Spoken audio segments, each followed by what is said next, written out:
Assalamualaikum warahmatullahi wabarakatuh. Yang saya hormati dosen pembimbing Bapak Kusdianto Setiawan dan yang saya hormati para dosen penguji. Perkenalkan, saya Via Permatasari yang pada saat ini akan mempresentasikan hasil skripsi saya yang berjudul Analisis Karakteristik Penerbit dan Perbedaan Risk Premium Obligasi Hijau dan Obligasi Non-Hijau Korporasi di wilayah Eropa.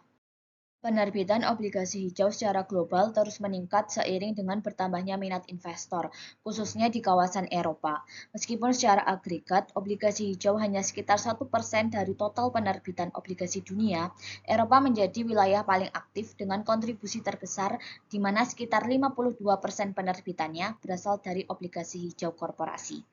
Obligasi hijau merupakan instrumen utang yang digunakan untuk membiayai proyek berorientasi keberlanjutan lingkungan, sehingga semakin menarik oleh investor yang memperhatikan aspek ESG, khususnya poin lingkungan. Dalam literatur keuangan, terdapat perdebatan mengenai perbedaan imbal hasil antara obligasi hijau dan non-hijau, meskipun keduanya memiliki struktur dan karakteristik yang relatif sama. Salah satu contohnya terlihat pada obligasi korporasi di Belanda, di mana obligasi hijau tercatat memiliki yield yang lebih rendah dibandingkan obligasi non-hijau. Fenomena ini menarik untuk dikaji lebih lanjut karena secara teori obligasi dengan karakteristik serupa seharusnya menawarkan imbal hasil yang relatif setara, sehingga perbedaan yield tersebut menimbulkan pertanyaan mengenai faktor-faktor risiko penyebabnya. Meskipun volume penerbitan obligasi hijau secara global terus meningkat, temuan empiris menunjukkan adanya perbedaan tingkat imbal hasil antara obligasi hijau dan non-hijau. Perbedaan ini menjadi anomali, mengingat kedua instrumen tersebut umumnya memiliki struktur dan karakteristik yang relatif sama. Hingga saat ini, mekanisme risiko yang mendasari perbedaan imbal hasil tersebut belum sepenuhnya dipahami. Oleh karena itu, penelitian ini berupaya mengidentifikasi faktor-faktor risiko yang berkontribusi terhadap perbedaan imbal hasil antara obligasi hijau dan non-hijau. Dari latar belakang serta rumusan masalah yang ada, timbullah pertanyaan penelitian. Pertama, bagaimana perbedaan karakteristik penerbit dan struktur obligasi antara obligasi hijau dan non-hijau di pasar obligasi korporasi di wilayah Eropa? Kedua, apakah terdapat perbedaan pengaruh proksi risiko seperti default risk, liquidity risk, maturity risk, dan faktor makroekonomi terhadap risk premium antara obligasi hijau dan non-hijau? Kemudian tujuan penelitian ini, pertama, menganalisis perbedaan karakteristik antara perusahaan penerbit obligasi hijau dan non-hijau serta perbedaan struktur obligasi hijau di pasar obligasi korporasi di wilayah Eropa. Kedua, mengetahui perbedaan pengaruh proksi risiko meliputi default risk, liquidity risk, maturity risk, dan faktor makroekonomi terhadap risk premium antara obligasi hijau dan non-hijau. Pada penelitian ini, landasan teori yang digunakan mencakup teori struktur modal dan teori sinyal.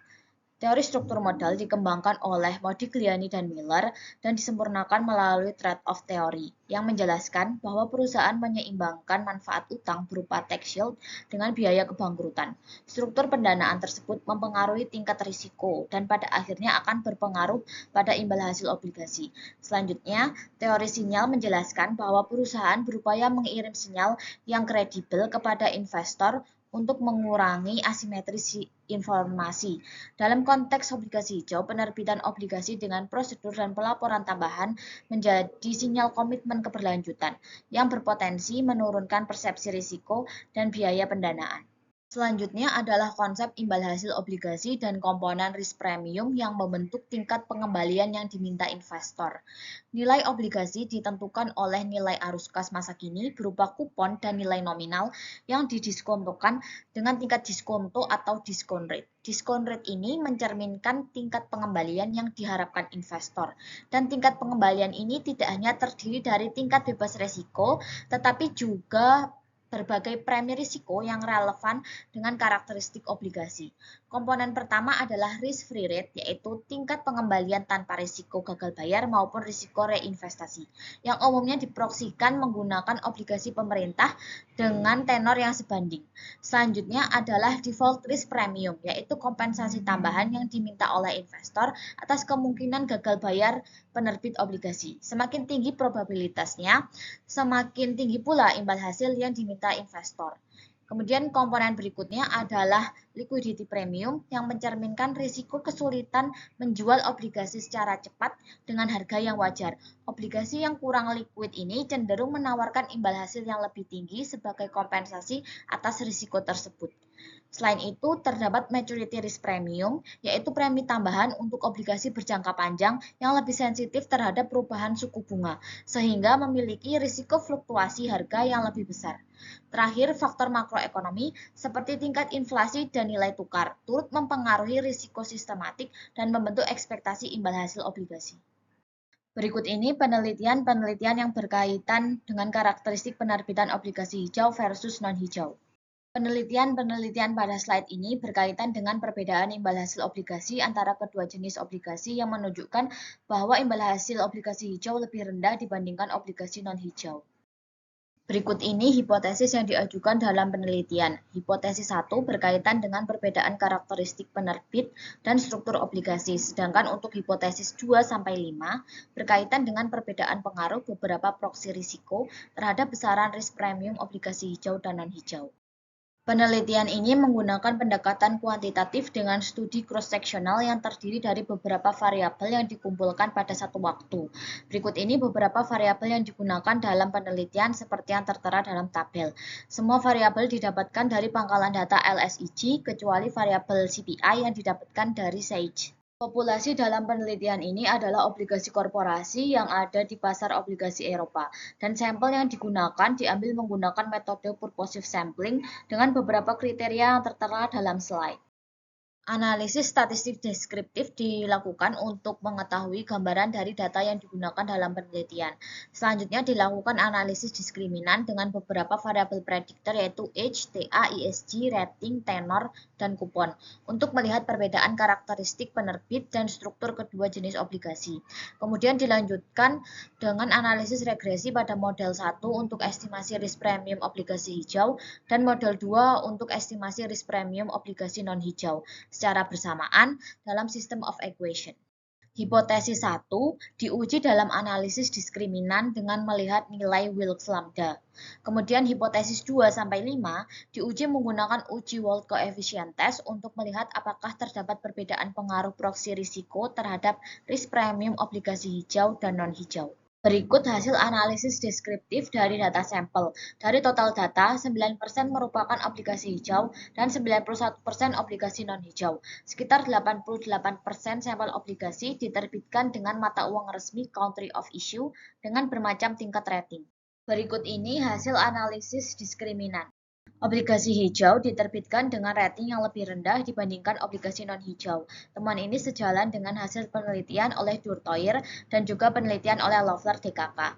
Obligasi hijau diterbitkan oleh perusahaan dengan nilai total aset yang lebih rendah, juga sejalan dengan temuan Durtoir. Namun Lindansu serta Cicillo tidak menemukan perbedaan yang signifikan. Kemudian obligasi hijau diterbitkan oleh perusahaan dengan umur yang lebih muda, tetapi penelitian oleh Lin dan Su tidak menemukan perbedaan ini pada pasar obligasi China. Temuan selanjutnya menunjukkan bahwa obligasi hijau justru diterbitkan oleh perusahaan dengan skor ESG yang lebih rendah. Hal ini mengindikasikan bahwa penerbitan obligasi hijau tidak selalu mencerminkan kinerja keberlanjutan yang superior, melainkan dapat digunakan sebagai instrumen signaling oleh perusahaan dengan ESG rendah untuk memperbaiki reputasi keberlanjutan mereka, sehingga membuka potensi greenwashing. Temuan ini sejalan dengan GDKK yang menunjukkan adanya perbaikan pada dimensi environmental dan sosial setelah penerbitan obligasi hijau, tetapi tidak pada aspek governance. Dalam penelitian ini, obligasi hijau diterbitkan dengan tingkat kupon yang lebih tinggi, berbeda dengan temuan Lin dan Su serta Durtoir yang menunjukkan tingkat kupon yang lebih rendah pada obligasi hijau. Selanjutnya, tidak ditemukan perbedaan pada ukuran penerbitan obligasi sejalan dengan Cicillo DKK, meskipun Lin dan Su menemukan bahwa perusahaan cenderung menerbitkan obligasi non-hijau ketika kebutuhan dana mereka lebih besar. Selain itu, tidak terdapat perbedaan pada tenor obligasi, konsisten dengan temuan Lin dan Su serta Durtoir. Pada hasil analisis regresi pada model 1, terdapat satu variabel yaitu total aset yang tidak signifikan. Untuk variabel issue size, TTM, dan CPI berpengaruh positif signifikan, sedangkan variabel rating dan local currency berpengaruh negatif signifikan. Pada model 2, seluruh variabel independen berpengaruh signifikan. Variabel TA, issue size, TTM, dan CPI berpengaruh positif signifikan, sedangkan variabel rating dan local currency berpengaruh negatif signifikan. Kemudian dilanjutkan dengan uji Wald dan hanya parameter variabel rating dan TA saja yang signifikan berbeda pada level 5%. Rating obligasi yang lebih tinggi terbukti menurunkan risk premium pada obligasi hijau maupun non-hijau, sejalan dengan Grishonin DKK serta Hou dan Zhu. Total aset tidak berpengaruh signifikan terhadap risk premium obligasi hijau, konsisten dengan Fornari DKK. Tetapi justru meningkatkan risk premium pada obligasi non-hijau. Hal ini berbeda dengan temuan Xu DKK. Selanjutnya, ukuran penerbitan yang lebih besar meningkatkan risk premium pada kedua jenis obligasi. Selain itu, maturity risk berpengaruh positif di mana risk premium meningkat seiring jatuh tempo yang semakin panjang, sejalan dengan Carmichael dan Rapp, serta Bachelet DKK. Inflation risk juga meningkatkan risk premium pada kedua jenis obligasi, konsisten dengan kontraktor DKK. Terakhir, penggunaan mata uang lokal terbukti menurunkan risk premium pada kedua jenis obligasi, sejalan dengan temuan Wongare DKK. Hipotesis 2 diterima yang menunjukkan adanya perbedaan pengaruh default risk terhadap risk premium antara obligasi hijau dan non-hijau. Obligasi hijau memperoleh penurunan risk premium yang lebih besar ketika memiliki peringkat kredit yang lebih baik, sehingga mengindikasikan bahwa obligasi hijau lebih sensitif terhadap risiko gagal bayar. Temuan ini sejalan dengan penelitian kontraktor DKK. Untuk liquidity risk, hanya hipotesis 3A yang diterima. Perbedaan pengaruh hanya ditemukan pada variabel total aset, yang signifikan pada obligasi non-hijau tetapi tidak pada obligasi hijau. Sementara itu, hipotesis 3B ditolak, karena ukuran penerbitan obligasi tidak menunjukkan perbedaan pengaruh terhadap risk premium kedua jenis obligasi. Berbeda dengan temuan Karpf dan Mendel. Kemudian hipotesis 4 juga ditolak, tidak terdapat perbedaan pengaruh maturity risk terhadap risk premium pada kedua jenis obligasi, konsisten dengan kontraktor DKK. Hipotesis 5 juga ditolak, tidak ditemukan perbedaan pengaruh inflation risk maupun exchange rate risk, meskipun terdapat bukti lemah pada tingkat signifikan 10% bahwa obligasi hijau memperoleh penurunan risk premium lebih besar ketika diterbitkan dalam mata uang lokal. Penelitian ini menunjukkan bahwa terdapat beberapa perbedaan dari sisi penerbit dan struktur obligasi hijau dibandingkan obligasi non-hijau. Obligasi hijau cenderung diterbitkan oleh perusahaan yang relatif lebih muda, berukuran lebih kecil, memiliki skor ESG yang lebih rendah, serta menawarkan kupon yang lebih tinggi dengan rating yang lebih rendah. Dari sisi resiko, default risk yang diproksikan melalui rating obligasi menjadi faktor utama pembentuk greenium, di mana penurunan risk premium akibat peningkatan peringkat kredit akan lebih besar pada obligasi hijau. Sementara itu, liquidity risk dan maturity risk tidak menunjukkan perbedaan pengaruh yang signifikan antara kedua jenis obligasi. Untuk faktor makroekonomi, secara umum tidak menunjukkan perbedaan pengaruh yang signifikan terhadap risk premium kedua jenis obligasi. Temuan ini mengindikasikan bahwa perbedaan imbal hasil obligasi hijau terutama dipengaruhi oleh persepsi risiko kredit. Penelitian ini memiliki beberapa keterbatasan. Pertama, data yang digunakan bersifat cross-seksional, sehingga belum sepenuhnya mampu menangkap dinamika pasar pada kondisi khusus seperti pada periode dengan volatilitas yang tinggi. Kedua, penggunaan proxy liquidity risk yang dalam penelitian ini masih menggunakan proxy tidak langsung, yaitu total aset perusahaan dan ukuran penerbitan obligasi, sehingga belum sepenuhnya mencerminkan kondisi likuiditas di pasar sekunder. Berdasarkan keterbatasan tersebut, penelitian selanjutnya diharapkan untuk menggunakan data panel dengan periode pengamatan yang lebih panjang, sehingga mampu menangkap dinamika greenium dari waktu ke waktu, serta penggunaan proxy liquidity risk yang lain seperti bid-ask spread, volume perdagangan, atau frekuensi transaksi yang secara langsung menggambarkan dinamika pasar sekunder. Temuan penelitian ini mendukung pengembangan literatur terkait green premium bahwa tidak seluruh proksi risiko dipersepsikan secara berbeda antara obligasi hijau dan non-hijau, sehingga memberikan konteks yang lebih jelas dalam memahami fenomena green premium.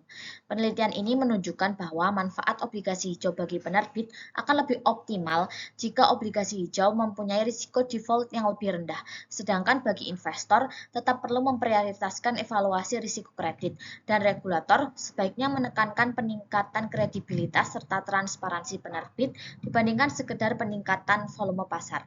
Demikian presentasi dari saya. Atas perhatiannya, saya ucapkan terima kasih. Wassalamualaikum warahmatullahi wabarakatuh.